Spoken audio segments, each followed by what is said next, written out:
InDesign has the ability to create a library which will allow you to save frequently used content and drag and drop them onto your page or place items in their exact position. Let's start with File, New, Library. And I'll just go to my desktop and I'll name this Kelly Library. It gets the extension INDL for InDesign Library. But you could make one of these for each client of yours. If you work with a large power company, you would name it with that. If I was doing layouts for Adobe, I might have an Adobe library which has their logo in red and black, or maybe white only or black only. Frequently used corporate assets are great for libraries. I'll click Save and I get a panel. I'm going to dock my library panel down here at the bottom right. And now let's add some items to our library. I'll open up from my Chapter 5 folder this Facing Page document, just called Facing. And if I take a look at it, on pages 2 and 3, I have the chapter name and then the book name. And I also have page numbers, and I have a rule below the chapter title or book title.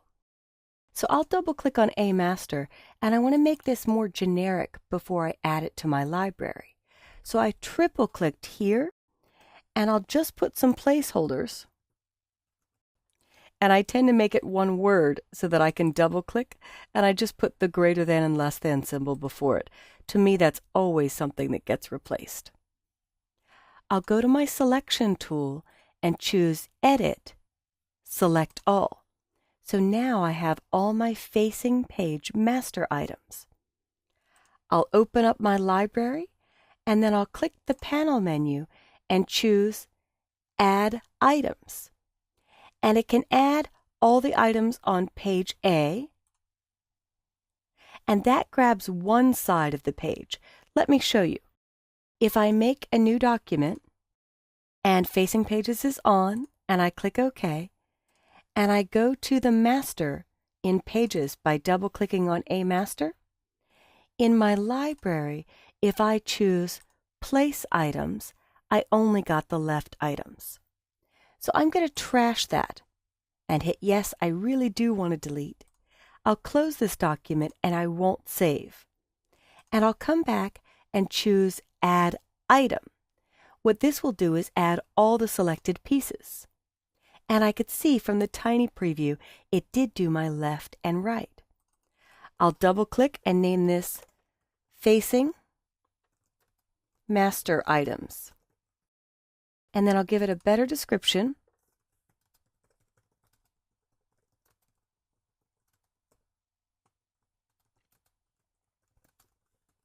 There we go. So something that makes sense to me. I'll click OK.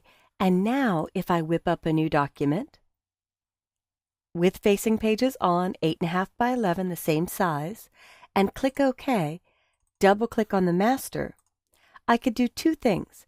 I could drag and drop this library item out onto the page, but it may not land in the perfect position. So I'll undo that.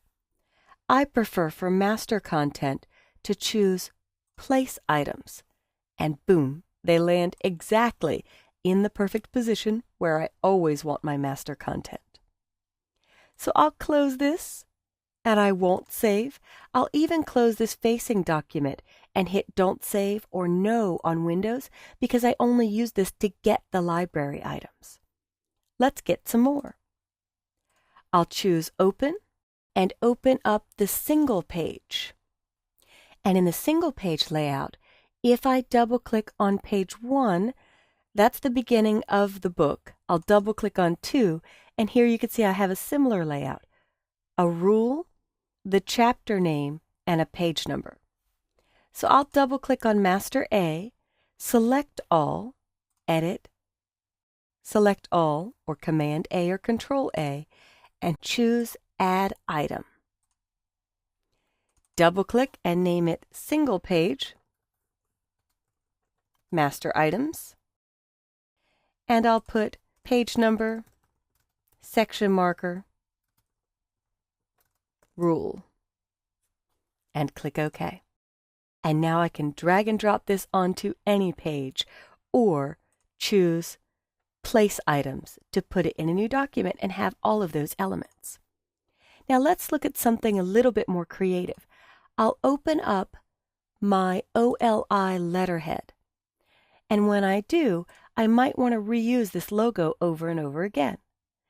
So I will drag and drop the logo into my library, and it automatically picks up the name. And I'll name this onlineinstruct.com logo. The description is searchable, and the item name is searchable. I'll also bring in this big box, because if I drag text frames in and let go, I'll call this letterhead main content.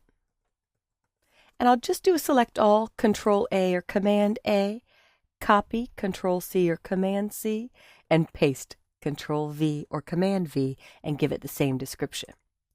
But the reason I copied this letterhead main content is because styles also travel with the library items. If I drag this bottom portion and I want to get the rule with it, so I'll select both pieces.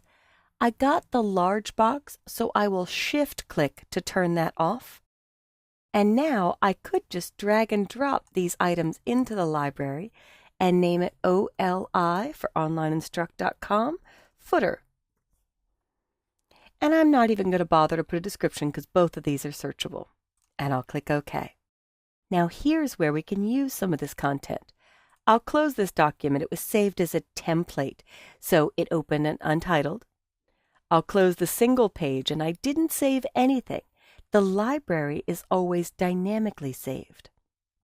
Now I will open up my trifold, and I want to make a little brochure for the company. So to start, I will drag and drop the logo onto the front of the panel that is a trifold brochure. This would be the front, this would be the back, and this would be the folding inside panel. I'll also grab the footer. Before I grab the footer, in paragraph styles, there are no styles. If I go back to the library and I grab the footer and I drop it on the page, or instead I'll undo that with Command Z or Control Z and choose Place Items. Since this layout was different, it may end up in a different position. My layout previously was 8.5 by 11. This is 3 smaller pages that make 11 inches wide, but it ended up below the page. So I will move that up. I'll zoom in and simply drag it up into my layout.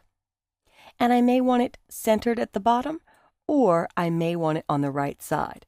Now when I zoomed out, I also noticed that I got these in the wrong spot. I'm looking for it to be dead centered here. So I will do a select all, and I will cut. And these really need to be on the cover page. So I will choose Edit, Paste in Place. InDesign libraries can also store guides. They bring in character and paragraph styles. And this image brought in the swatch 1807. But if you had text that had a color in it, that would also be brought in. So collect some of your documents, make a new library, and add your corporate assets or frequently used styles. I keep my library here all the time so I can easily drag and drop repetitive content onto my page.